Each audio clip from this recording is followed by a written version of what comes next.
وأولیاء ملتہ اجمعین الی یوم الدین، اما بعد، نہایت واجب الاحترام بزرگوں، دوستوں، ساتھیوں اور مقتدر و محتشم علماء کرام اور میرے نہایت عزیز طلباء ساتھی، السلام علیکم ورحمۃ اللہ وبرکاتہ۔ میرے لیے نہایت خوشی کی بات یہ ہے کہ یہاں اس مسجد میں اللہ سبحانہ و تعالی نے دوسری مرتبہ گفتگو کرنے، آپ تک اپنا پیغام پہنچانے کی سعادت آج حاصل ہو رہی ہے۔ میں نہایت شکر گزار ہوں اپنے محترم عبدالرشید بھائی صاحب کا، حضرت علامہ نسیم قادری صاحب کا، اور دوسرے جتنے محترم و معزز علماء کرام و محبین ہیں جنہوں نے اس ناچیز کو گفتگو کے لیے یہاں مدعو فرمایا۔ اور میرے لیے عام جلسوں کے مقابلے میں آج کی اس تقریب میں حاضری یوں بھی زیادہ اہمیت اور سعادت اور برکت والی ہے، اور اسے زیادہ اپنے لیے خوش نصیبی تصور کرتا ہوں کہ امت مسلمہ کو آج علم کی روشنی، علم کے مختلف میدانوں میں ترقی اور علم کو سمجھ کر کے اس پر عمل کرنے، اس کے پیغام کو پوری انسانیت تک پہنچانے اور پھر سراپا علم بن کر کے انسانوں کے سامنے پیش ہونے کی ضرورت ہے۔ آج اگر امت مسلمہ واقعی اور حقیقی معنی میں علم حاصل کر لے تو یقین جانیے کہ اللہ تعالیٰ زوال یافتہ قوموں کی صفوں سے اس امت کو اٹھا کر کے عروج پر پہنچنے والی قوموں کی صف میں اس امت کو شامل فرما دے گا۔ دنیا کے اندر جب بھی کسی قوم کو اللہ تعالیٰ نے عروج عطا فرمایا ہے، اس کا سبب صرف علم رہا ہے۔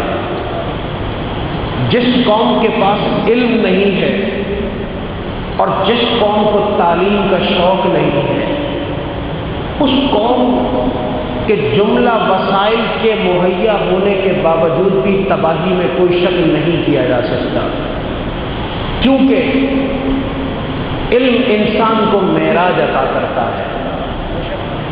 علم کے ذریعے سے انسان بلندی تک پہنچتا ہے۔ علم ایک جاہل کو عالم بنا دیتا ہے، ایک سائل کو بصیرت والا بنا دیتا ہے، اور علمی طور پر کوئی شخص اندھا ہو، نابینا ہو، علم اسے آنکھیں عطا کر دیتا ہے۔ اور علم وہ نور ہے کہ اگر 1,00,000 کا مجمع ہو، 1,00,000 افراد کا اجتماع ہو اور وہاں حقیقی معنی میں کوئی ایک پڑھا لکھا ہے تو اس کی مثال ایسی ہوتی ہے جس طرح کے رات کی گہری تاریکی میں سے طلوع ہونے والا سورج ہو۔ اس لیے اللہ سبحانہ و تعالی نے آسمانوں سے اپنے حبیب مکرم کے سینہ اطہر پر جو پہلی وحی نازل فرمائی، اس وحی کا پہلا لفظ یہ تھا کہ اقرا، پڑھو، سیکھو، جانو، سمجھو، اور علم کی جتنی بھی انواع ہیں اور جتنی بھی اقسام ہے اسے حاصل کرو۔ فرمایا کہ تم کچھ بھی پڑھو، تم اگر آج 21ویں صدی میں ہو اور انسان ترقی کرتے کرتے 31ویں صدی میں 41ویں صدی میں چلا جائے اور اس زمانے میں اپنے وقت کے جتنے علوم ہیں، جتنی سائنسز ہیں اور علم اور علوم کے جتنے ڈسپلن ہیں، اس میں کہیں بھی پہنچ جائے، فرمایا کہ اقرا باسم ربک الذی خلق، پھر بھی علم حاصل کرنے کا سفر رکنا نہیں چاہیے۔ علم حاصل کرو، لیکن مشروط کیا اس بات کے کہ باسم ربک الذی خلق۔ علم کوئی بھی ہو، وہ ایسا علم ہو جو تجھے تیرے رب کے نام کی جوت جگا دے، جو تیرے دل میں رب کے نام کے نور سے تیرے سینے اور دماغ کو منور کر دے۔ سائنسدان ہو، کیمسٹ ہو، بایولوجسٹ ہو، یا آپ اکانومسٹ ہو، کسی بھی فن اور کسی بھی علم کی شاخ کے ماہر ہو، لیکن علم حقیقی معنی میں وہ علم ہے کہ جو انسان کو اس کے رب کی یاد کرواتا رہے۔ اس لیے قرآن کریم نے علماء کی مثال، اہل علم کی مثال بیان فرمائی ہے کہ انما یخشی اللہ من عبادہ العلماء، کہ بے شک علماء سمجھتے ہیں کہ یہ کلمہ حصر ہے کہ انما یخشی اللہ من عبادہ العلماء۔ اگر حقیقی معنی میں اللہ سبحانہ و تعالیٰ کی خشیت کسی بندہ مومن کے دل میں آ سکتی ہے تو وہ بندہ مومن وہ ہے جو عالم ہے، اور وہ اگر گروہ ہے تو وہ گروہ ہے کہ جن کو اللہ سبحانہ و تعالیٰ نے علم کا نور عطا فرما دیا ہے۔ اس لیے اللہ سبحانہ و تعالیٰ کے ساتھ قربت کا معاملہ ہو، محبت کا معاملہ ہو، نسبت اور تعلق کا معاملہ ہو، اللہ کی راہ کو جاننے کا معاملہ ہو، اللہ کے راستے پر چلنے کا معاملہ ہو، انسان کے شعور کا معاملہ ہو، حق اور باطل میں تمیز کا معاملہ ہو، صحیح اور غلط میں تفریق کا معاملہ ہو، اور حق اور باطل کے درمیان فرق اور امتیاز کرنے کا معاملہ ہو، انسان کے پاس جو کرائیٹیریا اور کسوٹی ہے وہ علم ہے۔ اگر یہ علم اس کے پاس موجود نہیں ہے، اپنے آباء و اجداد کا تجربہ موجود ہے، تو تب بھی انسان اس تجربے کی بنیاد پر کبھی صحیح راہ کو نہیں پا سکتا، بلکہ عموماً یہ ہوتا ہے کہ اپنے آباء و اجداد سے انسان تعصب کو میراث کے طور پر اور ورثے کے طور پر دل میں سما لیتا ہے، حق کو چھوڑ کر کے باطل کی طرف چلا جاتا ہے، صحیح کو چھوڑ کر کے غلط کی طرف چلا جاتا ہے۔ اپنی قوم ظالم ہوتی ہے، جابر ہوتی ہے، فاسق ہوتی ہے، لیکن اس قوم کا ساتھ دینا اس لیے ضروری سمجھا جاتا ہے کہ اس کے ساتھ تعلق میرے باپ اور دادا کا رہا ہے، اور دوسری قوم جو مظلوم ہوتی ہے، مجبور ہوتی ہے، جس کو ہمارے تعاون کی ضرورت ہوتی ہے، اس کا ساتھ اس لیے نہیں دیا جاتا کیونکہ اس کے ساتھ انسان کے خونی تعلق اور رشتہ داریاں نہیں بن پاتی۔ لیکن علم انسان کو یہ شعور عطا کرتا ہے کہ اگر تم اللہ کے بندے ہو اور اللہ کے ساتھ سچی تمہاری محبت ہے اور تمہاری تمام محبتیں رب تعالیٰ کے واسطے ہیں، تو نبی علیہ الصلوۃ والسلام نے فرمایا کہ انصر اخاک ظالما او مظلوما، کہ اگر تیرا بھائی ظلم کرتا ہو تو اس کے ہاتھ کو اس ظلم کرنے سے پکڑ کر کے روک دینا تیری اس ظلم کو دفع کرنے میں اس کی مدد کرنا ہے، کیونکہ جب تو کسی کو ظلم کرنے سے روک دیتا ہے تو اس کو جہنم میں جانے سے روک دیتا ہے۔ اور مظلوم کی مدد کر، وہ کوئی بھی ہو، آپ کس قوم سے تعلق رکھتے ہیں، آپ کس قبیلے سے تعلق رکھتے ہیں، اور مجبور و مقہور و مظلوم انسان کس قبیلے اور خاندان اور نسل کے ساتھ تعلق رکھتا ہے، اسلام میں اس بات کی کوئی اہمیت نہیں ہے۔ اسلام تو آیا یہ تھا کہ اللہ سبحانہ و تعالیٰ ارشاد فرماتا ہے کہ یخرجہم من الظلمات الی النور، اللہ تعالیٰ ان عرب والوں کو جہالت کی تاریکیوں سے نکال کر کے اسلام کی روشنی میں لے آیا، ان کو ظلم اور بربریت سے نکال کر کے نبی کریم صلی اللہ علیہ وسلم کہ فیض یافتگان اور علم یافتگان کی صف میں لا کر کے شامل کر دیا، اور اس کا اثر یہ ہوا کہ وَيُؤْثِرُونَ عَلَىٰ أَنفُسِهِمْ وَلَوْ كَانَ بِهِمْ خَصَاصَةٌ۔ علم کا انسان کے مزاج پر کیا اثر پڑ گیا؟ اثر یہ پڑا کہ اس کا مزاج بدل گیا، اس کا اخلاق بدل گیا، اس کا کردار بدل گیا، اس کی سیرت بدل گئی، اس کی جسمانی حیات بدل گئی، اس کی عادتیں بدل گئی، اس کی باتیں بدل گئی، اس کی گفتگو بدل گئی، اس کے معیارات زندگی بدل گئے، اس کے سٹینڈرڈز بدل گئے۔ اس کائنات اور انسانوں سے متعلق اس کا نقطہ نگاہ بدل گیا۔ وہ جس چیز کو دیکھتا ہے رب اور مصطفیٰ کی نگاہ سے دیکھتا ہے، اور جس چیز کو رب اور مصطفیٰ کریم صلی اللہ علیہ وسلم کے ساتھ نسبت ہو جائے وہ اس کو محبوب ہو جاتا ہے، اور جس چیز کی نسبت اللہ تعالیٰ اور محبوب کریم صلی اللہ علیہ وسلم سے کٹ جاتی ہے اس شے کی اس کی نگاہ میں کوئی اہمیت نہیں رہتی۔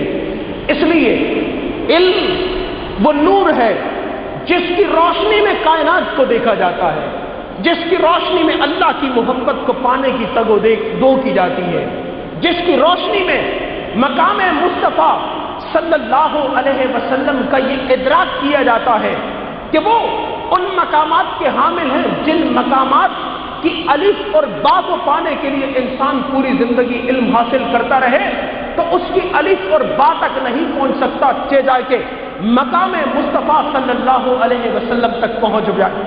اس لیے اللہ سبحانہ و تعالیٰ نے قرآن کریم میں فرمایا کہ قُلْ هَلْ يَسْتَوِي الَّذِينَ يَعْلَمُونَ وَالَّذِينَ لَا يَعْلَمُونَ۔ آپ فرما دیجئے مصطفیٰ کریم صلی اللہ علیہ وسلم کہ کیا جاننے والے اور نہ جاننے والے برابر ہو سکتے ہیں؟ آپ توجہ سے اس آیت کا ترجمہ سنیں۔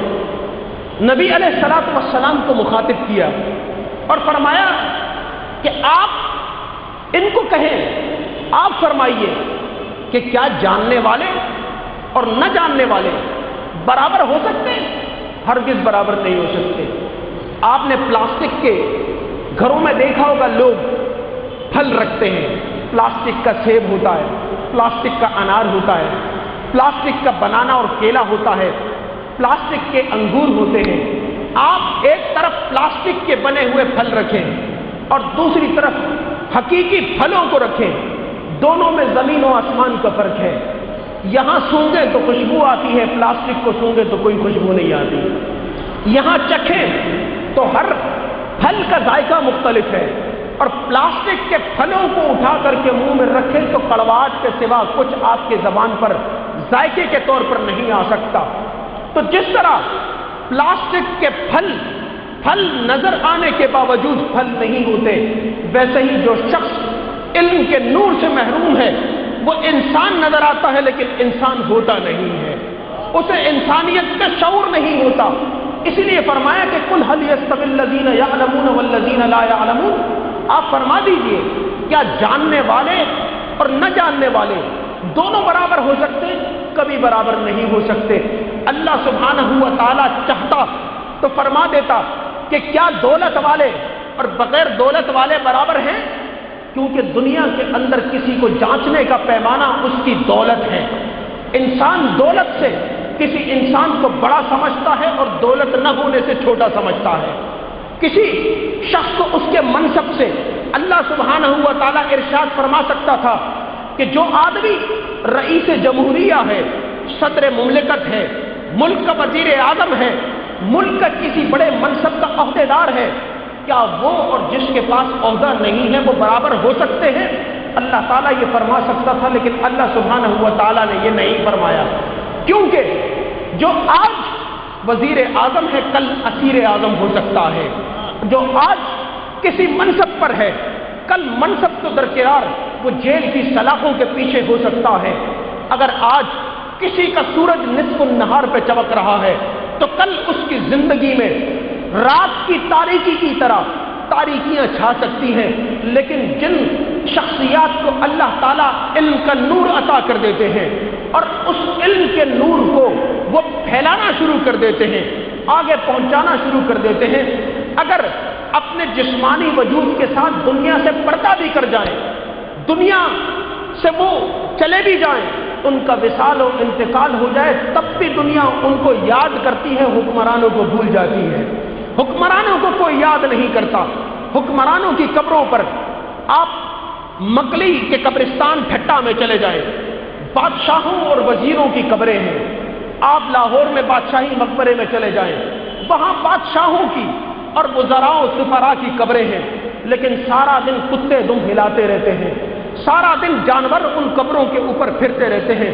لیکن امام اعظم امام ابو حنیفہ کے مرقد مبارک پر کوئی چلا جائے تو رات بھی دن اور دن بھی دن لگتا ہے اور دن بھی منور لگتا ہے۔ حضور غوث اعظم کے مزار پر انوار پر آدمی داخل ہونے کے لیے بھی قطار میں کھڑا رہتا ہے، رات کو بھی نمبر نہیں آ پاتا۔ امام احمد رضا خان قادری رحمۃ اللہ تعالی علیہ کے مزار کی کیفیات، وہاں انوار و تجلیات کا نزول انسان اپنی نگاہوں سے جا کر کے دیکھ سکتا ہے کہ اللہ تعالیٰ نے ان کے علم کے فیضان کے صدقے میں ان کی زندگیوں کو تو تابناک بنایا تھا، ان کی زندگیوں کو روشن کیا تھا، لیکن دنیا سے مثال فرما جانے کے بعد ان کی مرکت کو، اس شہر کو جس سے آپ کا تعلق ہے، دنیا میں بریلی شہر سمجھا جاتا ہے، اس کو یاد کیا جاتا ہے، اس کا دن منایا جاتا ہے۔ امام اعظم نے بریلی کو بریلی شریف بنا دیا، حضور غوث اعظم نے بغداد کو بغداد شریف بنا دیا۔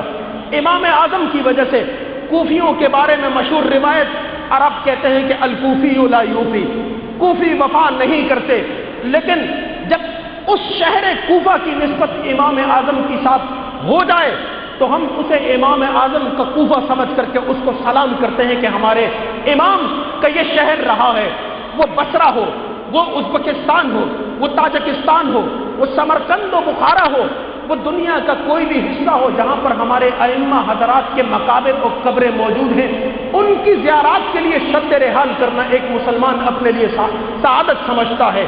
وجہ یہ تھی کہ یہ بظاہر عام انسان تھے، لیکن انہوں نے محنت کر کے، جد و جہد کر کے، علم کے نور کا کسب کر کے اپنے آپ کو عام انسانوں کے سمندر میں سے اٹھا کر کے ایک روشن ستارہ بنا دیا۔ اور جب انہوں نے کوشش کر کے اپنے آپ کو روشن ستارہ بنایا تو اللہ تعالیٰ نے ان کے علم کے سورج کو اتنا بلند کر دیا کہ اس کی شعاعیں آج اور آج کے بعد قیامت تک جاری اور ساری اور کائنات کو منور کرتی رہیں گی۔ جس انسان کو گمنامی سے بچنا ہے، میں آپ سے عرض کروں، روزانہ 30 لاکھ سے زیادہ انسان اس دنیا میں آتے ہیں اور 25 لاکھ کے آس پاس انسان اس دنیا سے چلے جاتے ہیں۔ یہ روزانہ کا ایک معمول ہے۔ اگر زندگی میں کبھی آپ کو کسی ایئرپورٹ پر جانے کا اور اس کے ویٹنگ لاؤنج میں پھیرنے کا اتفاق رہا ہو تو آپ، جیسا دبئی کا ٹرانزٹ ہے، آپ دیکھیں کہ انسانوں کی ایک قطار یوں آ رہی ہے اور دوسری قطار یوں جا رہی ہے۔ یہ آنے والے دنیا میں آ رہے ہیں اور جانے والے دنیا سے جا رہے ہیں، اپنی میعاد کو، اپنی عمر کو پورا کر کے جا رہے ہیں۔ اس سلسلے کو کوئی روک نہیں سکتا، از اول تا آخر یہ سلسلہ جاری اور ساری رہے گا۔ لیکن ان میں نمایاں انسان وہی ہیں کہ جنہوں نے اپنے آپ کو سرفراز کر دیا، جنہوں نے اپنے آپ کو بلند کیا، اور اپنی بلندی اور سرفرازی کے لیے ان کے پاس جو سیڑھی تھی وہ علم کی سیڑھی تھی۔ انہوں نے علم کا کسب کیا، اللہ تعالیٰ نے انہیں عروج سے نواز دیا، گمنامی سے نکال کر کے ایسی نیک نامی عطا فرمائی کہ لوگ زندہ ہوں تو زیارت کرنا سعادت سمجھتا ہے، اور اگر وصال فرما جائیں تو قبر پہ جا کر کے قبر کی زیارت کو اپنے لیے شفاعت کا ذریعہ سمجھتے ہیں۔ اس لیے علم کے بارے میں نبی کریم صلی اللہ علیہ وسلم نے ارشاد فرمایا کہ من خرج فی طلب العلم فهو فی سبیل اللہ حتی یرجع، کہ جو شخص علم کو حاصل کرنے کے لیے اپنے گھر سے نکلتا ہے وہ اللہ کی راہ میں ہوتا ہے۔ گھر کہاں پر ہے؟ گھر اگر آپ کا محلے میں ہے، گھر دوسرے محلے میں ہے، گھر تیسرے محلے میں ہے، گھر اس شہر کے آخری کنارے پر ہے، گھر دوسرے شہر حیدرآباد میں ہے، اور وہاں سے چل کر کے یہاں تک آتے ہیں، آپ اللہ کی راہ میں سفر کر رہے ہیں، اللہ کی راہ میں سفر کر رہے ہیں۔ ایک مومن کے لیے سب سے بڑے اطمینان اور طمانینت کا باعث ایک ہی نقطہ ہے، اور وہ نقطہ یہ ہے کہ وہ اللہ کی راہ میں ہے، کیونکہ اللہ نہ کرے اگر کسی کا وقت وصال آ جاتا ہے اور وہ اللہ کی راہ میں ہو، انتقال کر جائے، تو اس نے اپنی زندگی کو وصول کر لیا، اس نے اپنی زندگی کا حاصل پا لیا، کیونکہ ایسا شخص شہید ہے، اور جو شہید ہو حدیث میں آتا ہے اللہ تعالیٰ بغیر سوال کے ان کو جنت میں داخل فرما دے گا۔ اس لیے آپ گھر سے نکلیں، آپ درس میں بیٹھنے کے لیے آئیں، یہاں درس بھی ہوتا ہوگا، یہاں وعظ و نصیحت کی محفل بھی ہوتی ہوگی، یہاں علمی گفتگو بھی ہوتی ہوگی، اور اب جناب قبلہ نے ایک آپ کے علم کے لیے ایک اتنی بڑی تعلیم گاہ کا آغاز فرمایا ہے۔ 2 سال سے وہ تعلیم دے رہے ہیں، اب سال سوئم کا آغاز ہو رہا ہے۔ آپ کی نیت بدل گئی، آپ نے نیت میں اخلاص پیدا کر دیا کہ باری تعالیٰ تیرے دین کا علم حاصل کرنے کے لیے آ رہا ہوں۔ تو نبی علیہ الصلوۃ والسلام نے فرمایا کہ من خرج فی طلب العلم فهو فی سبیل اللہ حتی یرجع۔ آپ اللہ کی راہ میں آ گئے، جب تک جا کر کے واپس اپنے گھر میں دنیا کے کاموں میں مشغول نہیں ہو جاتے، آپ اللہ کی راہ میں ہیں۔ حدیث میں آتا ہے ایسا شخص جو علم کے حصول کے لیے نکل پڑتا ہے، آسمان کے پرندے، زمین کے درندے اور سمندر کے جتنے حیوانات ہیں، حیتانات ہیں، وہ سب کے سب اس کی مغفرت کے لیے دعا کرتے ہیں، اور اللہ تعالیٰ اس بندے کی مغفرت فرما دیتا ہے۔ اس لیے علم کو حاصل کرنے کا جذبہ بیدار کریں۔ میں آپ کو زندہ مثال عرض کروں، حضرت علامہ غلام رسول سعیدی صاحب، ہمارے علماء کرام جانتے ہیں اس وقت دارالعلوم نعیمیہ کے شیخ الحدیث ہیں۔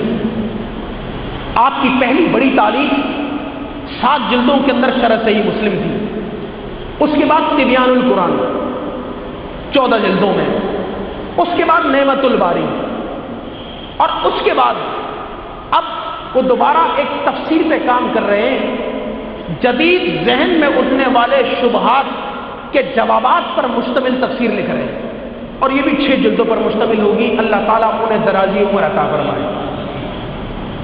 میں آپ کو کیا بتانا چاہتا ہوں کہ حضرت علامہ غلام رسول سعیدی صاحب جو اس وقت علماء کے درمیان مرجع کی حیثیت رکھتے ہیں، انہوں نے علم کا حصول 35 سال کے بعد شروع کیا۔ ہمارے ذہن میں ایک بات آتی ہے، ہماری عمر 30 برس ہو گئی، 25 برس ہو گئی، علم حاصل کرنے کی عمر گزر چکی۔ علم کسی بھی عمر کے حصے میں حاصل کیا جا سکتا ہے، آپ جب چاہیں علم کا حصول شروع کر دیں۔ اور اس کا فائدہ کیا ہے؟ اس کا فائدہ یہ ہے کہ اگر آپ اپنے عمر کے 70ویں بھی سال میں ہیں، آپ کی عمر کا 70واں سال چل رہا ہے، 75واں سال چل رہا ہے، اور آپ طالب علم ہیں، تو یہ طلب علم آپ کو مستقل طور پر اللہ کے راہ میں لگائے رکھتی ہے۔ آپ کو اطمینان رہتا ہے کہ میں اللہ کے دین کا علم حاصل کر رہا ہوں۔ اللہ سبحانہ و تعالیٰ نے اپنے تمام پیغمبروں کو جس عظیم الشان صفت سے نوازا وہ علم کی صفت تھی۔ حضرت آدم علیہ السلام کو اللہ سبحانہ و تعالیٰ نے زراعت کا علم عطا کر کے زمین پر اتارا۔ حضرت نوح علیہ السلام کو اللہ تعالیٰ نے جہاز سازی کا علم عطا فرمایا۔ یہ علم نبوت کے علاوہ علم حضرت ادریس علیہ السلام کو اللہ سبحانہ و تعالیٰ نے زبانوں کا علم عطا فرمایا، عبرانی اور سریانی جس میں تورات اور انجیل نازل ہوئی، عربی زبان جس میں قرآن اللہ سبحانہ و تعالیٰ نے نازل فرمایا۔ ان کی جو ابجد ہے، الفابیٹس ہیں، اس کے جو جملے ہیں، اس کی کمپوزیشنز ہیں، یہ حضرت ادریس علیہ السلام کی ایجاد ہے۔ اللہ تعالیٰ نے حضرت داؤد علیہ السلام کو علم الحدید عطا فرمایا، دا نالج آف آئرن، جس کو آپ ٹیکنالوجی کہتے ہیں۔ ٹیکنالوجی کا آغاز حضرت داؤد علیہ السلام نے کیا۔ قرآن نے کہا وَعَلَنَّا لَهُ الْحَدِيدَ، داؤد علیہ السلام کے لیے ہم نے آپ کے لیے لوہے کو نرم کر دیا۔ لوہا آپ کے ہاتھ میں نرم ہو جاتا تھا، کبھی آپ اس سے صنعت لبوس فرماتے تھے، آئرن کوٹ بناتے تھے، زرے بنایا کرتے تھے، تلواریں بناتے تھے، ڈھالے بناتے تھے۔ اس زمانے کی جتنی ضروریات ہوا کرتی تھی آپ ان کو ڈھالا کرتے تھے۔ حضرت سلیمان علیہ السلام کو وَعَلَّمْنَاهُ مَنطِقَ الطَّيْرِ، ہم نے انہیں پرندوں کی بولی عطا فرمائی، اور وہ پرندوں کے سے کلام کیا کرتے تھے، پرندوں کی باتوں کو سمجھا کرتے تھے۔ حضرت عیسیٰ علیہ السلام کو اللہ تعالیٰ نے میڈیکل سائنس کا علم عطا فرمایا۔ آپ علم تشریح الابدان، جس کو ایناٹومی کہتے ہیں، اللہ تعالیٰ نے آپ کو وہ علم عطا فرمایا، اور پھر آقا کریم علیہ السلام کو تمام علوم کا جامع بنا کر کے سراپا علم بنا دیا۔ اس لیے آقا علیہ السلام نے فرمایا کہ انما بعثت معلما، اللہ سبحانہ و تعالیٰ نے مجھے معلم اور معلم حقیقی بنا کر کے پوری کائنات کو تعلیم دینے کے لیے مبعوث فرمایا۔ اس لیے آج امت مسلمہ کی سب سے بڑی ذمہ داری یہ ہے کہ وہ علم کو حاصل کرے۔ علم کسی بھی شے کا ہو، نبی علیہ السلام نے زبانوں کا علم، یہ فخر کی بات نہیں، بطور تحدیث نعمت عرض کرتا ہوں کہ میری تھوڑی سی شدھ بدھ انگریزی اور عربی زبانوں کے ساتھ ہے۔ میں کراچی میں عربی جتنی کاؤنسلیٹ ہوا کرتی تھی ایمبیسیاں، میں ان کا ایڈوائزر بھی رہا، اور عالمی سطح پر پاکستان سے باہر رب تعالیٰ نے مجھے توفیق دی انگریزی زبان کی وجہ سے بھی۔ کسی زمانے میں ARYQTV سے انگلش میں تفسیر قرآن کا ہمارا پروگرام بھی چلا کرتا تھا۔ یہ زبان اور زبانوں کا علم یہ کتنی بڑی نعمت ہے۔ ہمارے مصری استاد جامعۃ الازہر کے ہوا کرتے تھے، وہ ایک حدیث بغیر سند کے اکثر روایت کرتے تھے کہ من تعلم لسان قوم فقط امن مکرہ۔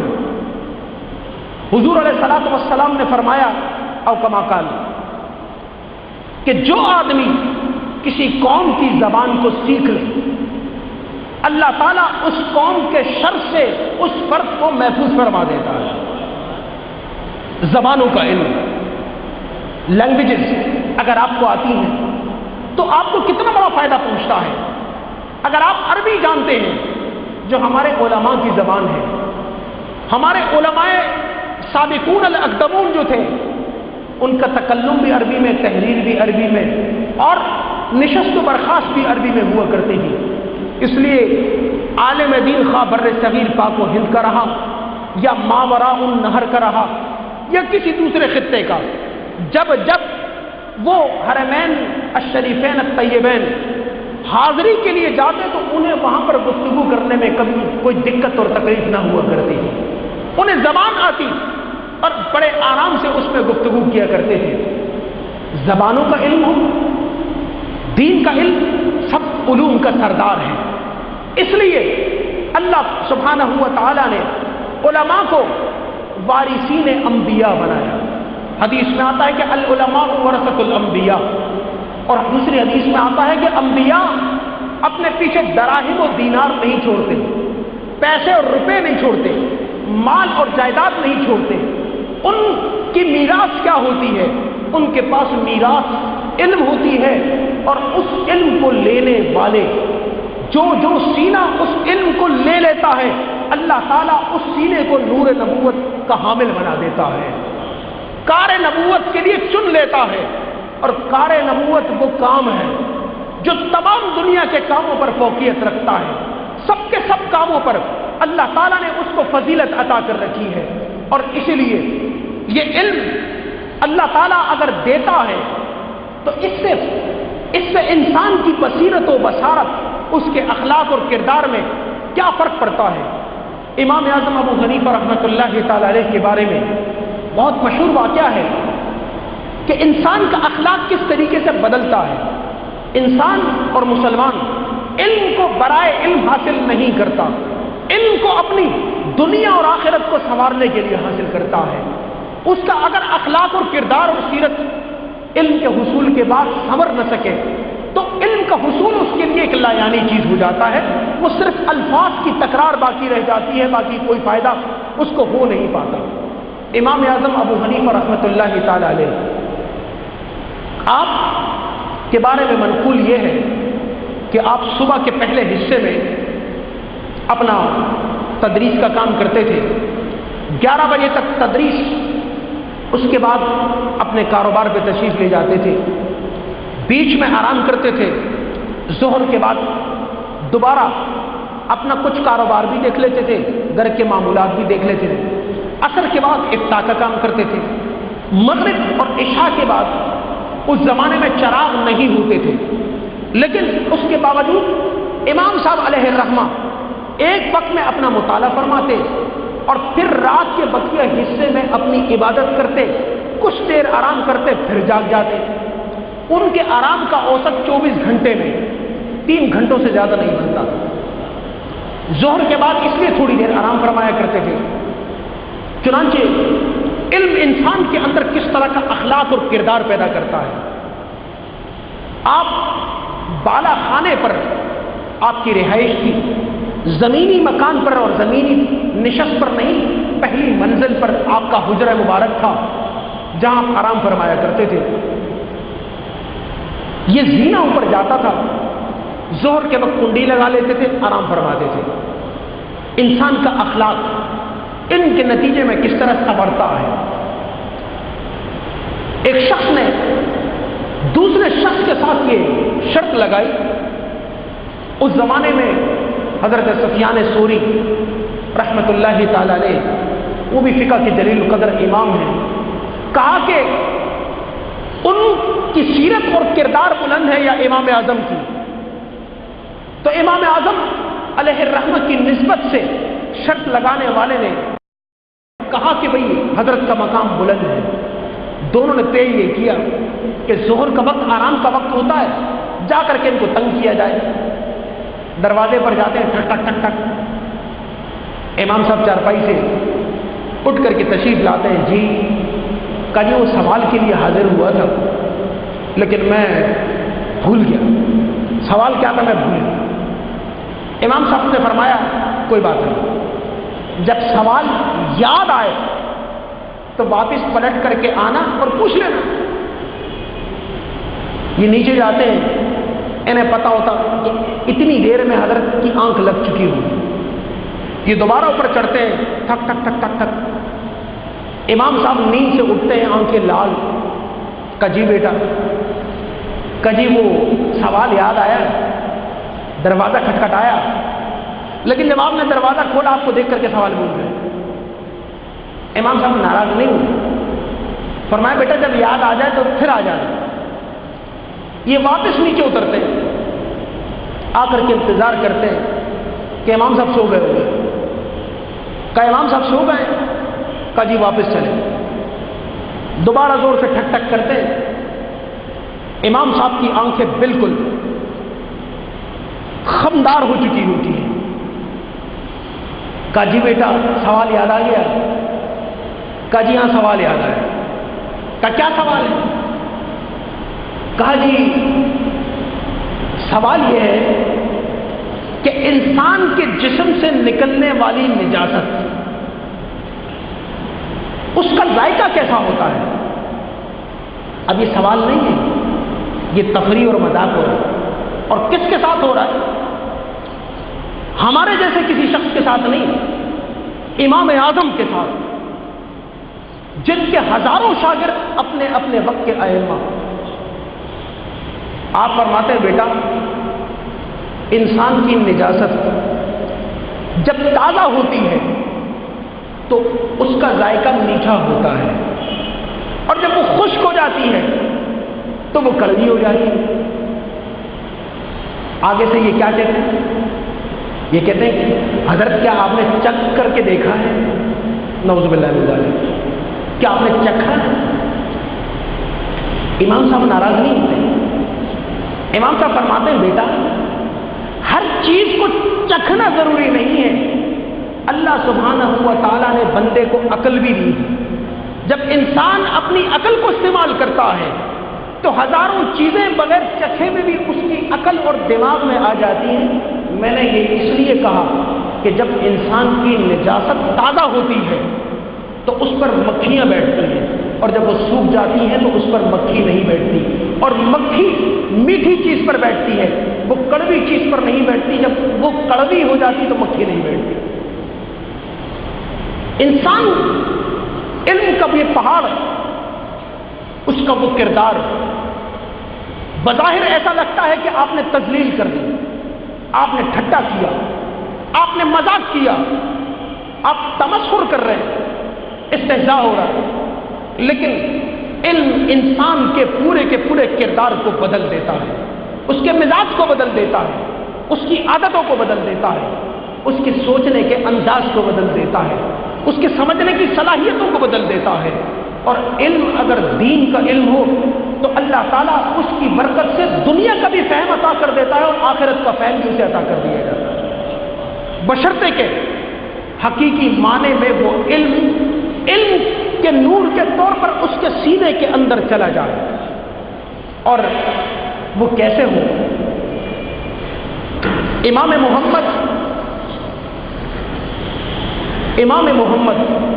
استاد ہیں امام شافعی کے، آپس میں استاد اور شاگرد ہیں۔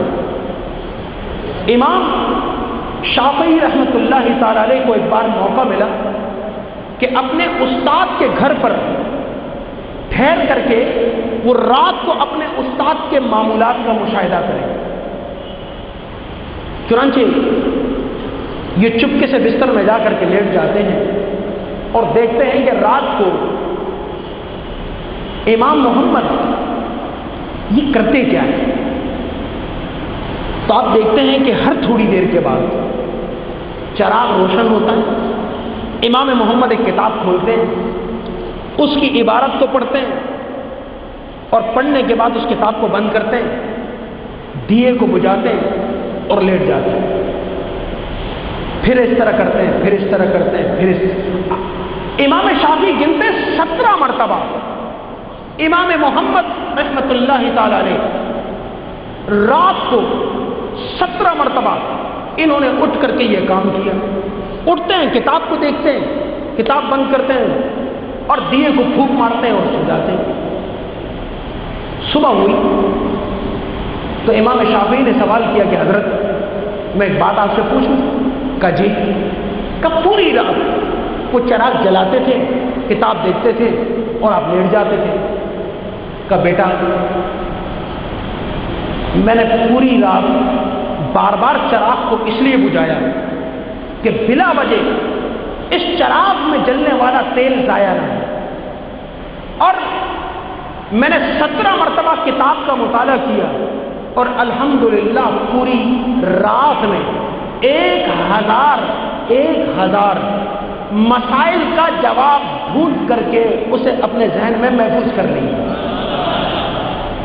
اسی لیے امام محمد کی کتاب کو دیکھ کر کے ایک انگریز مستشرق نے کہا تھا کہ جب تمہارا چھوٹا محمد اس شان کا ہے تو بڑے محمد کی کیا شان ہوگی، کہ چھوٹے محمد کا یہ عالم ہے تو بڑے محمد وہ کس مقام کے ہوں گے، ان کا کیا مرتبہ اور درجہ ہوگا۔ اور انہماک جو میرے ساتھی طلباء ہیں، جو پڑھ رہے ہیں، جو اساتذہ ہیں، آج ہم پڑھنے کے وقت پہ پڑھ لیتے ہیں اور پڑھنے کے وقت بھی عبارت کے اوپر سرسری گزر جاتے ہیں، کیا لکھا ہے، اس کے اندر کون سی روشنی ہے، اس کو لے کر کے دل کی طرف موڑنا ہے، اس کی طرف توجہ نہیں جاتی۔ عبارت پڑھ لی، عن ابی ہریرہ عن النبی صلی اللہ علیہ وسلم انما الاعمال بالنیات وانما لكل امرئ ما نوى فمن كانت هجرته الى الله ورسوله الى اخر الحدیث۔ حدیث پڑھ لی، بخاری کے اختتام پہ پہنچ گئے، کلمتان خفیفتان پوری پڑھ کے بخاری شریف ختم ہو گئی۔ 100 طلباء فارغ ہوئے، اور کسی سے کوئی بات پوچھ لو تو اس کے پلے نہیں پڑتی، کسی سے کوئی مسئلہ پوچھ لو تو اول تو پتہ نہیں ہوگا اور مسئلہ بتائے گا بھی تو غلط بتا دے گا۔ ایسے آدمی کو دیکھ کر کے باقی لوگوں کا جذبہ ختم ہو جاتا ہے، جتنے علماء کرام ہیں وہ اللہ کے نبی کے علوم کے وارث ہیں، امین ہیں، اور اس لیے اگر ان سے کہیں چوک ہوتی ہے تو علماء کی چوک عام 1,00,000 افراد کی چوک اور غلطی کے مقابلے میں بڑی ہے، کیونکہ امام اعظم سے بھی یہ قول منسوب ہے اور ہندوستان کے علماء سے بھی یہ قول منسوب ہے اور امام حسن بصری سے بھی یہ قول منسوب ہے کہ آپ رستے پہ چل رہے تھے، بارش کا موسم تھا، ایک بچی سامنے سے آئی تو آپ نے کہا کہ مہل مہل، آرام سے آرام سے، لماذا بھئی کیوں، کب پھسل گئی تو زخمی ہو جاؤ گی۔ بچی نے کہا امام صاحب میری خیر ہے، اگر آپ پھسل گئے تو پوری امت پھسل جائے گی، آپ پھسل گئے تو پوری امت گمراہ ہو جائے گی، پھسل جائے گی۔ آج اگر کوئی عالم دین، کوئی مفتی، کوئی مدرس و معلم و استاد، کوئی امام و خطیب و واعظ پھسلتا ہے، غلطی کرتا ہے تو اس کی غلطی عامت الناس مسلمین کے مقابلے میں زیادہ اللہ کی بارگاہ میں پکڑ والی ہے، کیونکہ لوگ اس کو دیکھ کر کے عمل کرتے ہیں، اس کا کردار بلند نہیں تو لوگوں کا کردار بلند نہیں، اس کے اخلاق بلند نہیں تو لوگوں کے اخلاق بلند نہیں، اگر اس کے معاملات درست نہیں تو لوگوں کے معاملات درست نہیں۔ اس لیے آج ضرورت اس بات کی ہے کہ انما یخشی اللہ من عبادہ العلماء، علماء وہ ہوں جو خشیت والے ہوں۔ میں آپ کو اسلام کی تہذیب کے تناظر میں یہ بات عرض کرنا ضروری سمجھتا ہوں کہ ہماری تہذیب، ہمارے تمدن اور تاریخ میں علماء اور صوفیاء ہمیشہ ایک ہی ہوا کرتے تھے، جو علماء ہوتے تھے وہ صوفیاء ہوتے تھے اور جو صوفیاء ہوتے تھے وہ علماء ہوتے تھے۔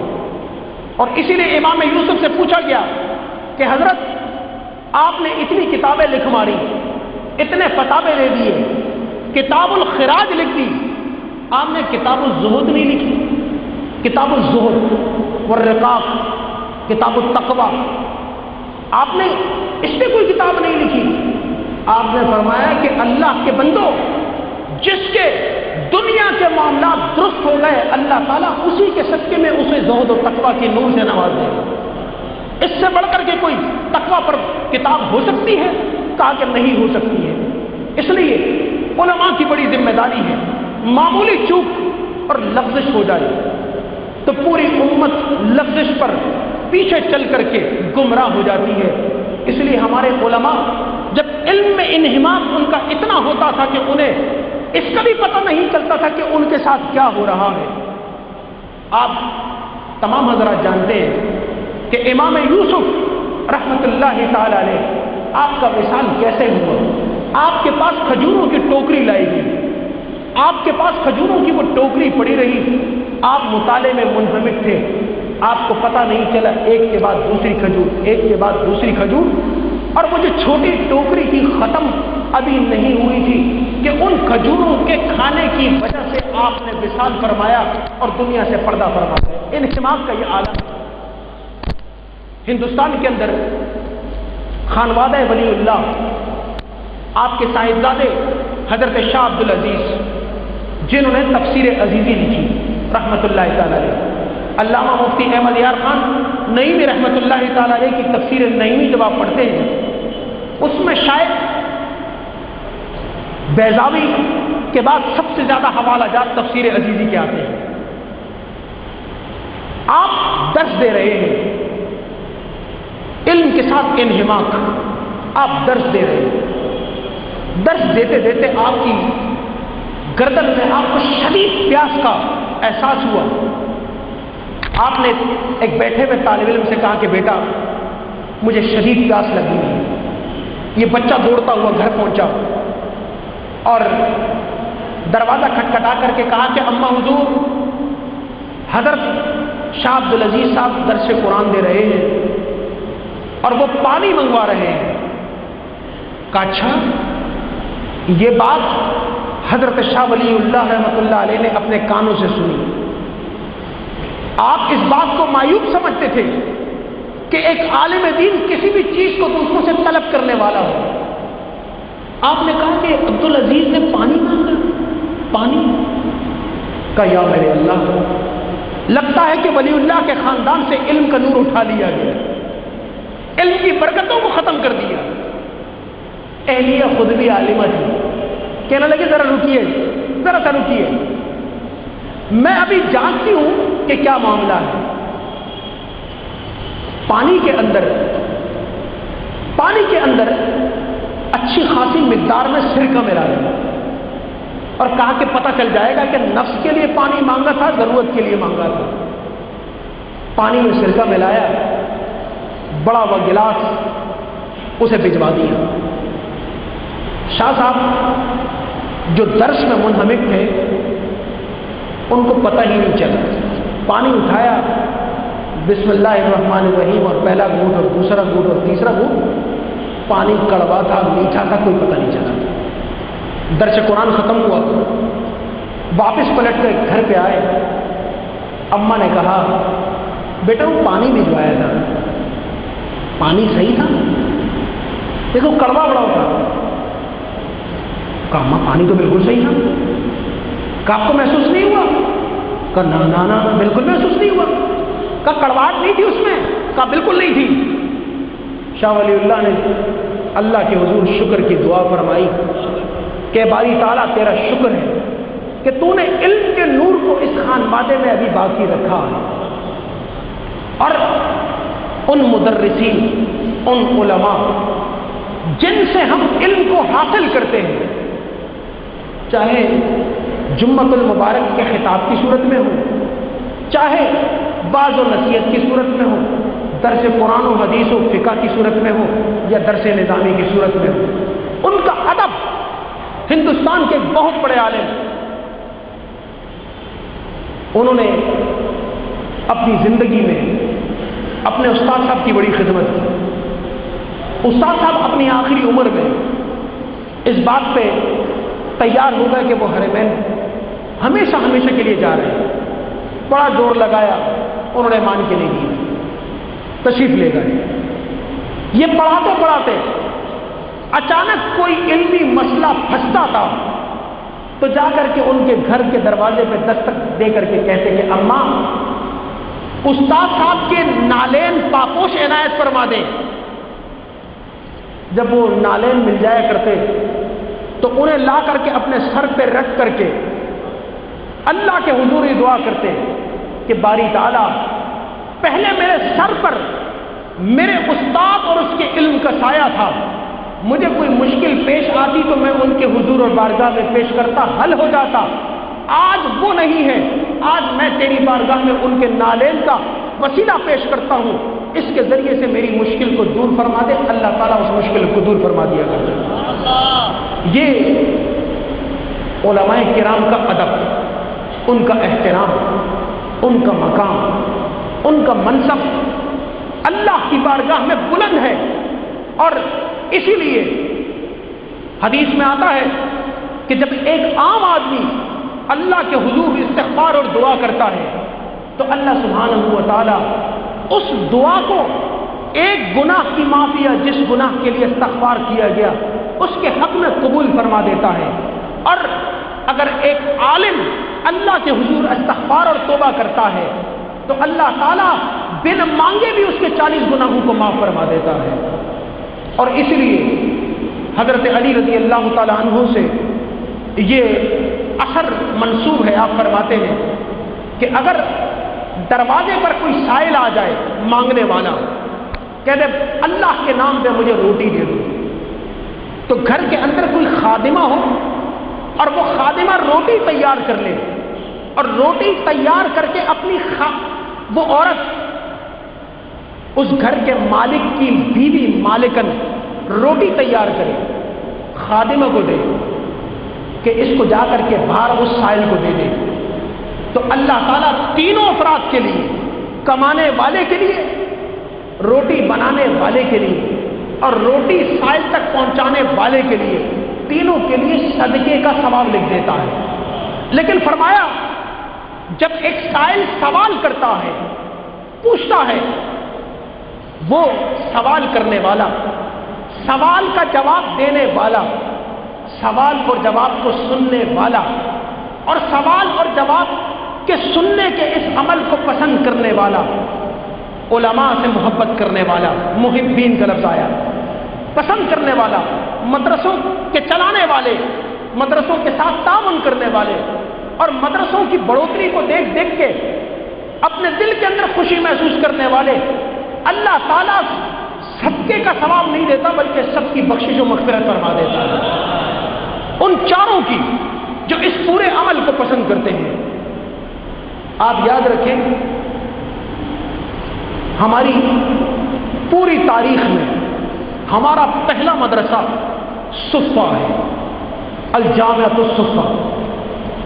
آج کی اصطلاح میں جس کے چانسلر، جس کے مدیر جامعہ خود نبی اکرم صلی اللہ علیہ وسلم تھے، جس کے مدرسین آج کی اصطلاح میں پروفیسرز، وہ چاروں خلفائے راشدین تھے۔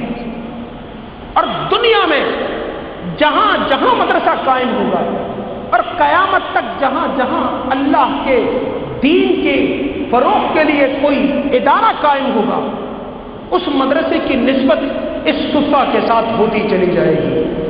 وہ اپنے مکان اور زمان کے اعتبار سے کتنے ہی فاصلے پر کیوں نہ ہو، لیکن وہاں جن علوم کے انوار کو لٹایا جا رہا ہے، وہاں علوم کے پڑھانے والے، علوم کے سیکھنے والے، علوم کے سننے والے، اس علوم کے فروغ سے محبت کرنے والے، اس کی سرپرستی کرنے والے، اللہ تعالیٰ ان سب کو اپنے فضل و کریم سے انشاءاللہ تعالیٰ اس صفہ جامعۃ الاولیٰ کی برکتوں سے معمول فرما دے گا۔ اس لیے اللہ سبحانہ و تعالیٰ کا یہ بڑا کرم ہے کہ آج آپ کے اس علاقے میں اور بالخصوص اس مسجد کے اندر یہ حضرت حضور غوث اعظم حضرت شیخ عبد القادر جیلانی محبوب سبحانی رضی اللہ تعالیٰ عنہ کی نسبت سے یہ ادارہ قائم ہوا ہے۔ یہ مدرسہ سمجھ کر کے نظر انداز کرنے کی چیز نہیں ہے، اسے صرف دینی علم جناب درب یضربو سکھایا جاتا ہے، اس کو یہ سمجھ کر کے نظر انداز کرنے کی ضرورت نہیں ہے۔ آج ضرورت اس بات کی ہے کہ مسلمانوں میں سے ہر آدمی اپنے آپ کو اس بات کا مکلف سمجھے کہ وہ اللہ کے پیغام کو دوسروں تک پہنچانے کا پابند ہے۔ یہ صرف علماء کی ذمہ داری نہیں ہے، خطباء اور واعظین کی ذمہ داری نہیں ہے۔ علم کا یہ نور اساتذہ سے ملتا ہے، کہیں اور سے نہیں ملتا۔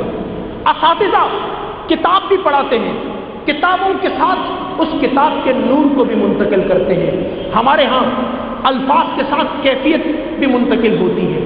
آپ جب حدیث پڑھیں گے اور دورہ حدیث تک انشاءاللہ پہنچیں گے، آپ کے بچے پہنچیں گے، آپ کے دوست اور احباب پہنچیں گے، تو وہاں پر ان کیفیات کو منتقل کیا جاتا ہے جو صحابہ کرام کے سینوں میں نبی اکرم صلی اللہ علیہ وسلم نے اس وقت زبان مبارک سے فرمانے کے ساتھ ساتھ ہاتھ ملا کر کے، کھجور کھلا کر کے، مصافحہ کر کے، معانقہ کر کے ان کے سینوں میں منتقل کیا تھا۔ علم دین کتابی علم کا نام نہیں، کتاب کھولی پڑھ کر کے دوبارہ کتاب رکھ دی۔ علم دین اس بات کا نام ہے جہاں حروف کا علم آپ کے سینے میں آئے، وہیں ان حروف کا نور بھی آپ کے سینے میں منتقل ہو جائے۔ اور یہ علم کتنا فائدہ دیتا ہے۔ کسی زمانے میں کراچی میں صدر میں سینٹ پیٹرکس چرچ ہوتا ہے، اس کا جو آرچ بشپ تھا کراچی کے تمام عیسائیوں کا بڑا تھا اور ہماری ان کے ساتھ بڑی اچھی دوستی تھی۔ اس کا نام تھا پروفیسر ڈاکٹر آرچی ڈیسوزا۔ اسلام کے تصور شفا پر ایڈنبرا یونیورسٹی اسکاٹ لینڈ سے PhD اس نے کیا تھا اور اسلام کا بڑا وسیع مطالعہ تھا۔ ایک استاد جو کچھ پڑھاتا ہے سب کچھ کتابوں سے نہیں ملتا، کتابوں میں جو کچھ ہوتا ہے متن ہوتا ہے، لیکن اس متن کا ماتن، اس متن کا شارح، اس متن کا واضح استاد ہوتا ہے۔ متن ایک حرفی ہو لیکن استاد شرح کرنے پر آ جائے تو اس کی شرح 1000 صفحوں میں کر دیتا ہے۔ وہ کچھ بتا دیتا ہے جو بسا اوقات استاد کو بھی پتہ نہیں، اللہ کی بارگاہ سے اس کے دماغ پہ القاء ہوتا ہے، زبان سے اس کا اخراج ہوتا ہے اور سامنے والے کے دماغ میں جا کر کے اس کے بند دماغ کے دریچوں کو کھول دیتا ہے۔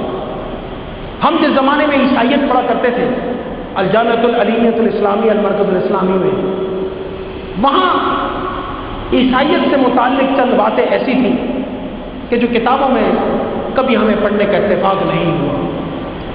میں اس عیسائی پروفیسر، اور یہ عیسائیوں کا علامۃ الزمن تھا، علامۃ الزمن، جتنی منطق کی کتابیں ہم اپنی جامعات میں پڑھاتے ہیں وہی کتابیں وہ اپنی جامعات میں پڑھاتے ہیں، وہی کتابیں سلم تک۔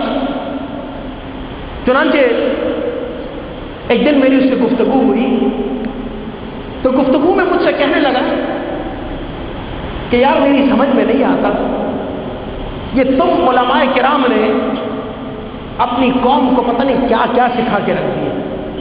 میں نے کہا جی فرمائیں کیا تکلیف ہے آپ کو؟ کہنے لگا بھئی تمہارے پیغمبر علیہ الصلوۃ والسلام کے دور میں لوگوں کی جو داڑھی ہوتی تھی وہ اس لیے ہوتی تھی کہ اس زمانے میں داڑھی کاٹنے کے اوزار نہیں ہوتے تھے۔ اس نے لفظ استعمال کیا جلد نہیں ہوتا تھا۔ میں نے کہا جناب آپ کی اطلاع کے لیے عرض ہے کہ نبی صلی اللہ علیہ وسلم کی بارگاہ میں ایک عیسائی آیا ایک ڈیلیگیٹ کی صورت میں، اس کی مونچھیں بڑی بڑی تھی، وکان الرومیہ، رومی تھا عیسائی، مونچھیں بڑی بڑی اور داڑھی اس کی منڈی ہوئی تھی۔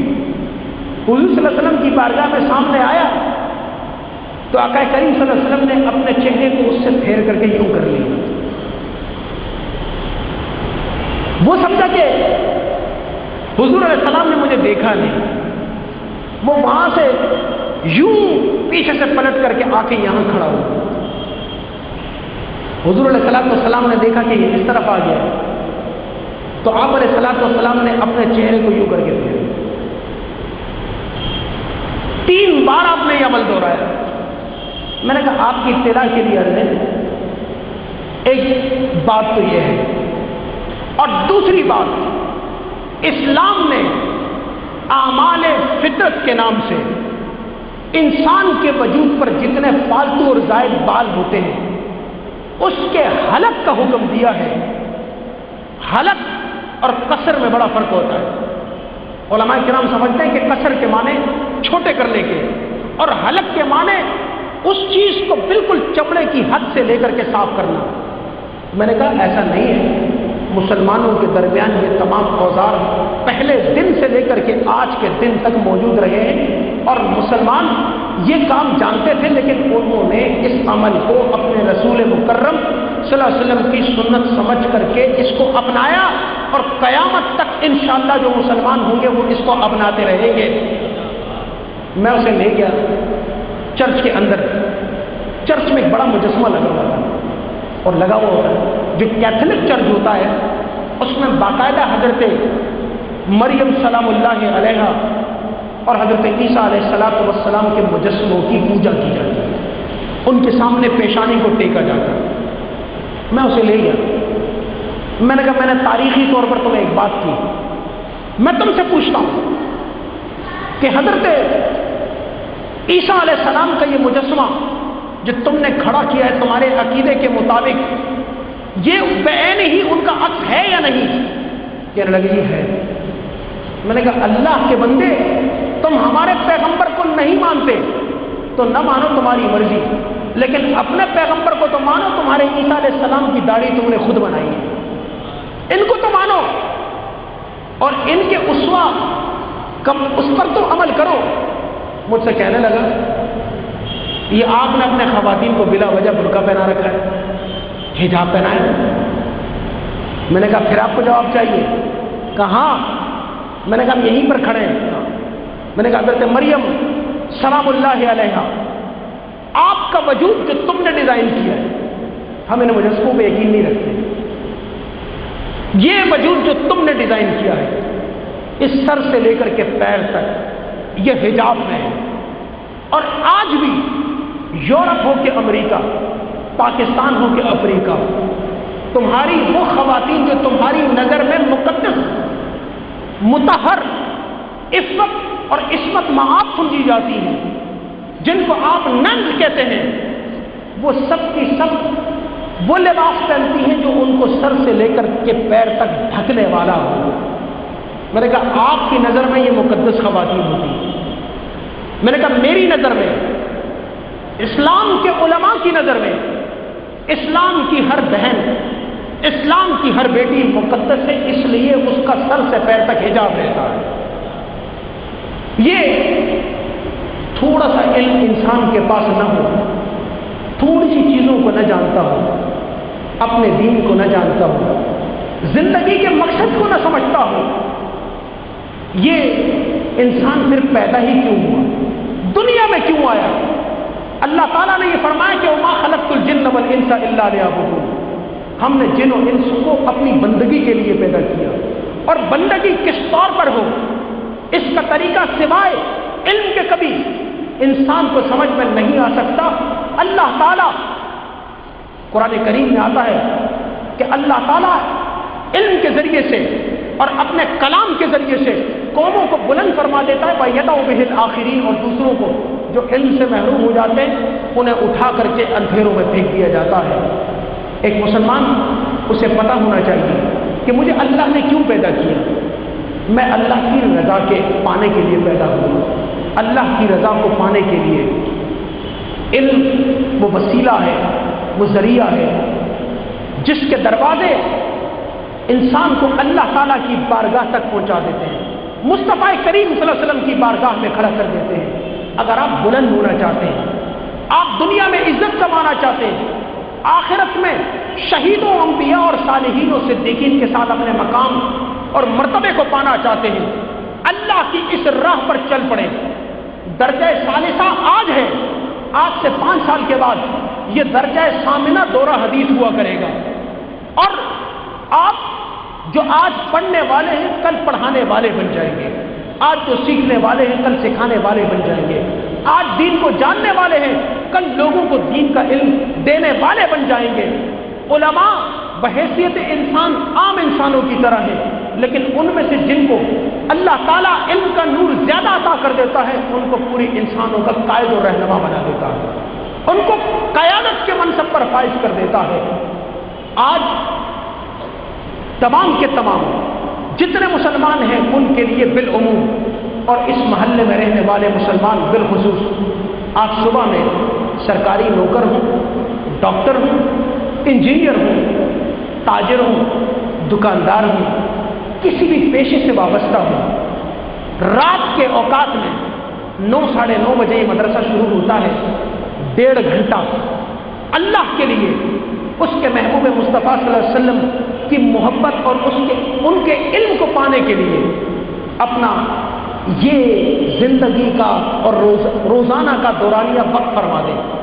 اللہ تعالیٰ آپ کے دین کے معاملات کو بھی درست کر دے گا، دنیا کے معاملات بھی درست ہو جائیں گے، اور انسان جب خود جاننے لگتا ہے تو اس کا اثر یہ پڑتا ہے کہ اس کے گھر والوں تک اس علم کی روشنی پہنچتی ہے، جس سے ان کی بھی اصلاح ہوتی ہے، ان کے اولاد کی بھی اصلاح ہوتی ہے۔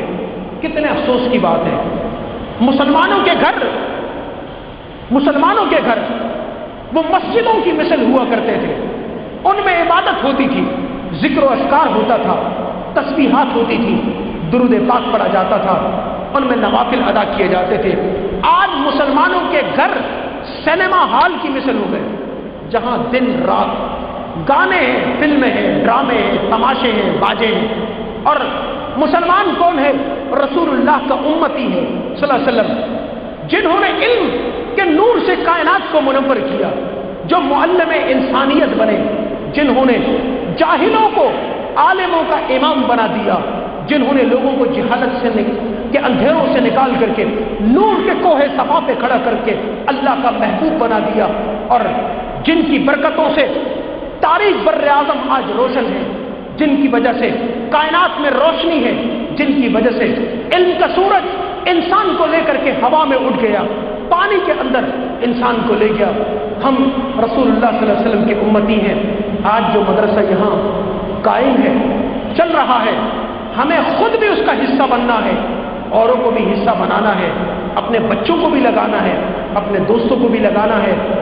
فٹ پاتھوں میں بیٹھ کر کے، گلیوں میں بیٹھ کر کے، گلیوں کے نکڑوں میں بیٹھ کر کے سیاست پہ بات کرنا، اپنے وقت کو برباد کرنا، اپنی زندگی کو ضائع کرنا اور لا یعنی کاموں میں اپنے وقت کو تباہ کرنے کے مترادف ہے۔ وہ گھڑی حدیث میں آتا ہے، ایک مسلمان جو 1 گھنٹہ علم کے حصول میں لگاتا ہے، اس کے مقابلے میں اگر وہ 1000 نفل عبادت بھی کرتا ہے تو وہ گھنٹہ جو اس نے علم کے حصول کے لیے لگایا اللہ کی بارگاہ میں زیادہ محبوب اور مکرم ہو جاتا ہے۔ اللہ تعالیٰ ہم سب کو علم حاصل کرنے، علم پر عمل کرنے، علم کے نور کو پھیلانے، سب کو اہل علم بنانے اور اپنے کردار، سیرت اور اخلاق کو نبی پاک صلی اللہ علیہ وسلم کے اسوہ کے مطابق بنانے کی توفیق عطا فرمائے، آمین۔ وما علینا الا البلاغ المبین۔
جیسا کہ آپ کے علم میں ہے کہ آج کے اس پروگرام کو انعقاد کرنے کا مقصد ہماری عوام کے دلوں میں، ان کے اذہان میں علم کی شمع کو روشن کرنا ہے۔ الحمدللہ رب العالمین، یہ علم کا سفر ہم نے 2011 میں شروع کیا تھا، جب میں خود زمانہ طالب علمی میں تھا اور آج بھی زمانہ طالب علمی میں ہوں، اور قبر تک انشاءاللہ ہم زمانہ طالب علمی میں رہیں گے۔ 2011 میں جب ہم نے پڑھانا شروع کیا تھا تو 2 طالب علم جو ہمارے قریبی تھے، انہوں نے مجھ سے کہا کہ آپ ہمیں پڑھائیے جو آپ خود پڑھنے جاتے ہیں۔ تو میں نے کہا جی بالکل پڑھائیں گے، لیکن کہاں پڑھائیں، جگہ ہونی چاہیے، کس طرح پڑھائیں، وقت بھی ہونا چاہیے، ایک خاص وقت، خاص جگہ ہونی چاہیے جہاں آپ تشریف جائیں اور وہاں بیٹھ کر کے کہیں دین پڑھایا جائے۔ تو وہ 2 طالب علم مجھے کہنے لگے مسجد میں بیٹھ جایا کریں گے۔ میں آپ کو یہ صرف اس لیے عرض کرنا چاہ رہا ہوں، صرف 5 منٹ آپ کے دوں گا، کیونکہ آپ کو معلوم ہو کہ یہ سفر اپنے قدر کیسے شروع کیا۔ تو کہا کہ ہمیں پڑھائیے، ہم نے کہا ٹھیک ہے پڑھائیں گے، وقت بھی ہونا چاہیے، کہا مسجد میں بیٹھ جائیں گے۔ میں نے کہا ٹھیک ہے مسجد میں بیٹھ جائیں گے، ہمارے علاقے کی مسجد ہے تھانے والی، اس میں بیٹھ جاتے تھے روزانہ۔ اب جب روزانہ وہاں بیٹھنے لگے، پڑھنے لگے، کچھ مسائل پیدا ہوئے جس کی وجہ سے وہاں پر ہمارا پڑھانا ممکن نہیں تھا، تو ہم کو وہاں سے پوچھ کر کے جانا پڑا۔ اور جب ہم وہاں سے پوچھ کر کے گئے تو ہمارے پاس 2 سے 4، 4 سے 6، 6 سے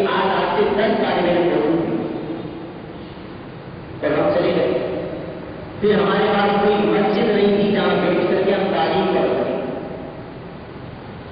کوئی مسجد ایسی نہیں تھی جہاں ہمیں 1.5 گھنٹے کی اجازت مل جائے کہ ہم وہاں بیٹھ کر تعلیم حاصل کریں اور دیگر کو تعلیم دیں. اللہ خوش رکھے ہری مسجد کی کمیٹی کو کہ انہوں نے ہمیں ان دین کی خدمت کرنے کا موقع عطا فرمایا.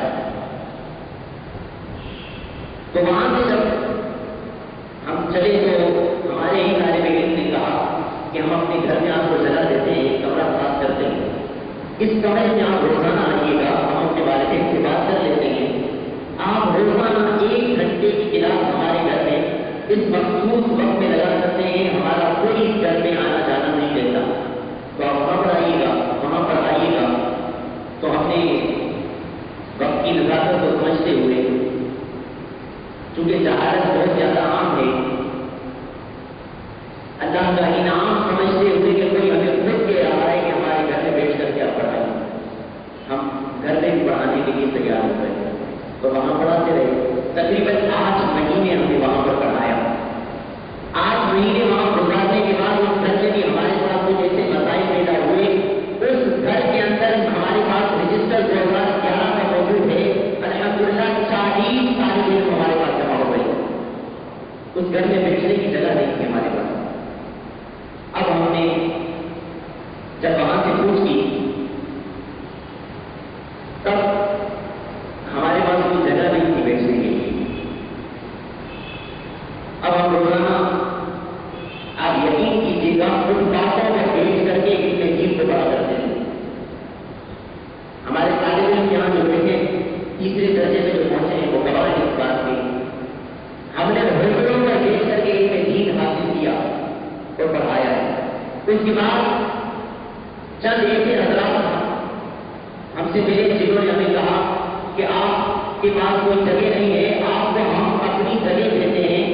قبرستان سے اس طرف نصیبات کی جگہ تھی، حضرت موجود ہیں، یہ جانتے ہیں. ہم ان کے پاس گئے اور وہاں جا کر ان کے ساتھ ہم نے علم دین کے لیے بات کی کہ ہمیں جگہ چاہیے، ہم یہاں بیٹھ کر کے آپ کی بات، آپ کی جگہ میں ہمیں وقت دیجیے، ہم پڑھایا کریں گے، طالب علم آئیں گے اور کوئی ہمارا اس کے علاوہ کوئی راستہ نہیں ہوگا. تو انہوں نے ہمیں جگہ دی. مگر وہ جگہ ایسی تھی کہ پل سے گزر کر کے پل سے نیچے سے جانا پڑتا تھا اور رات کے وقت میں 12 بجے وہاں سے لوٹنا اور ہر طالب علم کا وہاں پر آنا انتہائی دشوار. اب کون آئے؟ والدین بچوں کو بھیجنے کے لیے تیار نہیں، جس کی وجہ سے ایک کلاس ہماری متاثر ہو گئی. اب ہم 2013 کے اندر جب پہنچے، ہری مسجد کی کمیٹی والوں نے اللہ کی طرف سے اتنے نہایت نقیب انسان ہیں کہ جنہوں نے خود کہا ہماری درخواست پر کہ آپ آئیے اور ہمارے یہاں پر ان دین کی خدمت کیجیے. جب ہم نے یہاں پر پچھلے سال درس نظام پڑھانا شروع کی تو پچھلے 2 سالوں سے میں اکیلا پڑھاتا رہا. ایک پچھلے سال ایک استاد صاحب علامہ صاحب سے رابطہ ہوا، ان سے ہم نے وقت دیا کہ آپ ہمارے یہاں پڑھانے آیا کریں. تو انہوں نے ہمیں وقت عنایت کروایا. الحمدللہ وہ آج بھی پڑھا رہے ہیں اور دوسرا سال ہے ان کو ہمارے ساتھ علم دین کا کام کر رہے ہیں. مفتی جہان صاحب فتاوی ازلیہ کو عربی میں ٹرانسلیٹ کر رہے ہیں. ماشاء اللہ یہ ان کی دینی خدمات. اور اس کے علاوہ جب یہ تیسرے سال میں شامل ہوئے الحمدللہ آج ہمارے پاس میں تو طالب علم ہوں، دیگر 2 اساتذہ ہمارے پاس ہیں جو الحمدللہ تخصص کے فکر کیے ہوئے ہیں. دونوں تخصص سے فکر کیے ہوئے ہیں اور الحمدللہ علم دین کی خدمات سر انجام دے رہے ہیں. ہم نے درس نظامی کا جو سلسلہ شروع کیا اس میں 5 سال کی مدت رکھی. 5 سال رکھنے کی وجہ یہ تھی کہ جب 8 سال کا طویل عرصہ طالب علم سنتے ہیں تو ویسے ہی علم دین سے دور ہیں، کوئی قریب آنے کو تیار نہیں. تو ہم نے ان کتابوں کو جن کا درس نظامی کے حساب سے نکال دیا جائے تو بھی درس نظامی میں کوئی فرق نہیں پڑے گا. اب ان کی حفاظت کا انکار نہیں کرتے، ان کو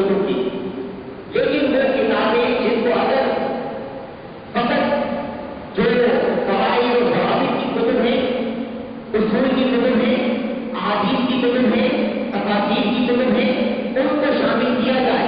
دیگر کتب کو صرف اس وجہ سے کہ طالب علم پڑھ سکے، زیادہ عرصہ نہ لگے اور زیادہ سے زیادہ نوجوان نسل علم دین کی قریب آئے.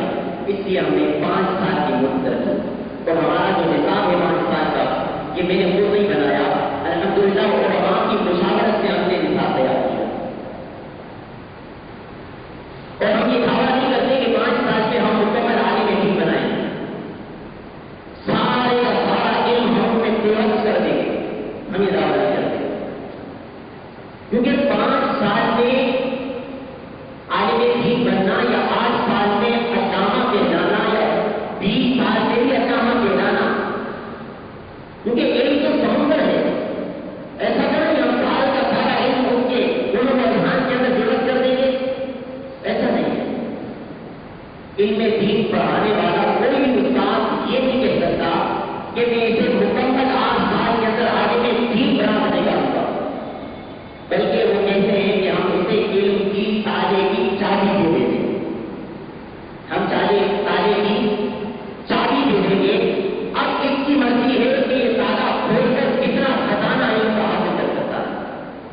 تو ہم بھی وہی کہتے ہیں کہ ہم وہ بنیادی کتب، وہ اصول، وہ قواعد و ضوابط ہم انشاءاللہ پڑھائیں گے جن کے ذریعے سے طالب علم اچھے طریقے سے ہمارے یہاں سے فارغ ہونے کے بعد علم دین کو حاصل کر سکتا ہے.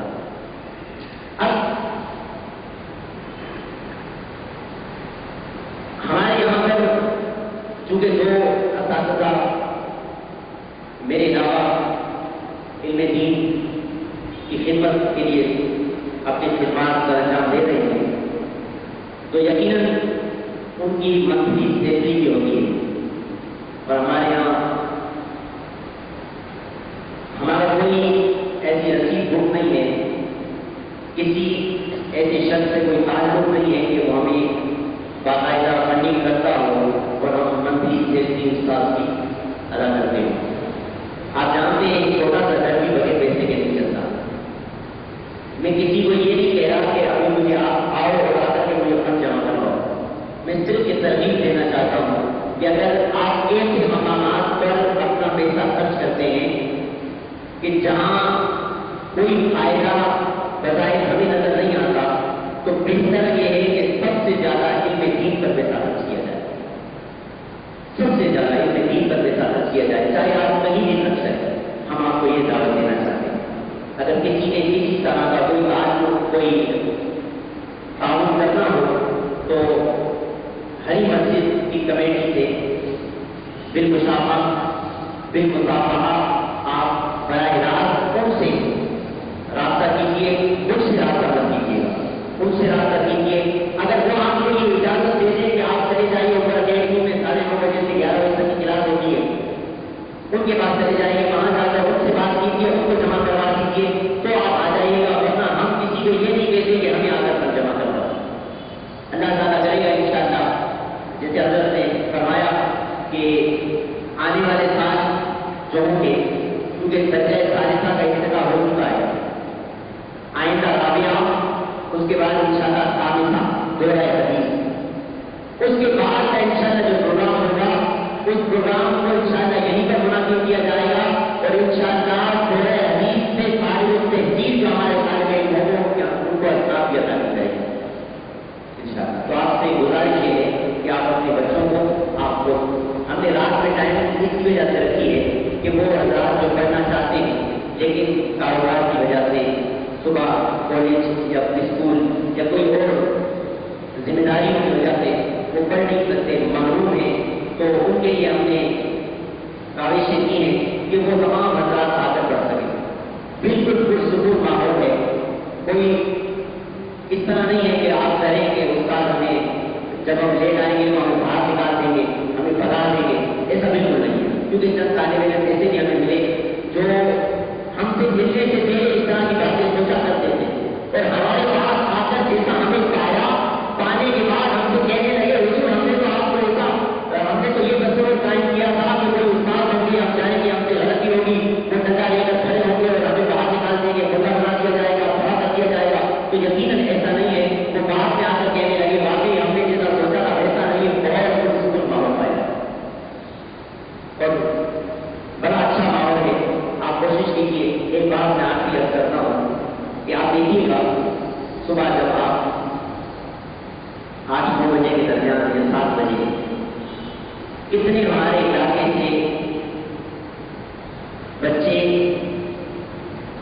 دنیا کی تعلیم حاصل کرنے کے لیے نکلتے ہیں اور کتنے بچے دینی تعلیم حاصل کرنے کے لیے نکلتے ہیں۔ میں یہ نہیں کہتا کہ دینی تعلیم حاصل نہیں کرنی چاہیے، الحمدللہ ہمارے پاس جو رات میں اکیڈمی میں بچے پڑھ رہے ہیں ان میں سے 5 طالب علم ایسے ہیں جو دنیا کی ٹیچر ہیں، دنیا کے علوم پڑھاتے ہیں، اسکول میں ٹیچر ہیں، وہ پڑھا رہے ہیں، وہ ہمارے پاس پڑھتے ہیں۔ تو ہم یہ نہیں کہتے کہ دنیاوی تعلیم کو پھر سے نظر انداز کیا جائے، لیکن جہاں دنیاوی تعلیم کو اتنی اہمیت دی جا رہی ہے وہاں دینی تعلیم کو بھی اہمیت دی جائے۔ تو دیکھیے گا پورے علاقے کے اندر کتنے لوگ ایسے ہیں جو دینی تعلیم کے لیے نکلتے ہیں اور کتنے لوگ ایسے ہیں جو دنیاوی تعلیم کے لیے نکلتے ہیں۔ انشاءاللہ فیصلہ آپ خود کروائیں گے۔ اللہ تعالیٰ مجھے آپ کو ان میں دین پڑھنے، پڑھانے، سمجھنے، سمجھانے، اس پر عمل کرنے اور کروانے کی توفیق عطا فرمائے۔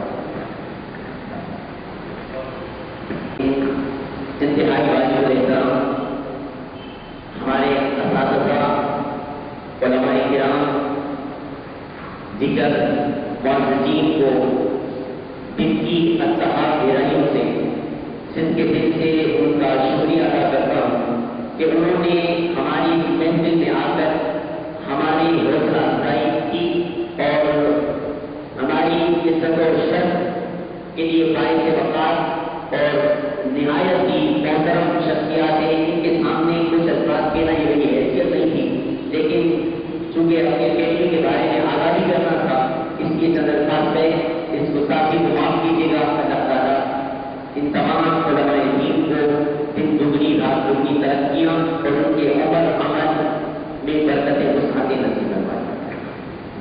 سورہ محرم ویسے وسیع بیٹھ کے حوالے سے گزشتہ آپ کے گزار کر رہے تھے۔ انتظامیہ جامع مسجد